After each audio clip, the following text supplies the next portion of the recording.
here's where is kind of your moment of truth on your extra cables. If you don't need this wiring bundle, and the vast majority of people do not, don't bother to run it.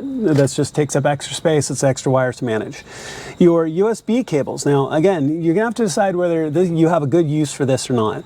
I've found that these USB ports don't provide a lot of power, so if you wanted to power a device off them, I wouldn't do it. I'd use your cigarette lighter, your power outlets here in the car. And then I don't have a lot of media on external storage, so I really rarely use these, if ever. I have this display in my F32 4 series.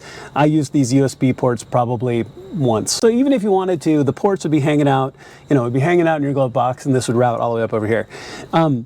Unlike most BMWs, the X1 does not have any holes or anything in the roof of the glove box. It's completely smooth. So that makes it really hard to run these cables. I just don't see the point. Now, up to you. If you want to run them, you could run them down out through the side here underneath your plastic, something like that if that's what you want to do.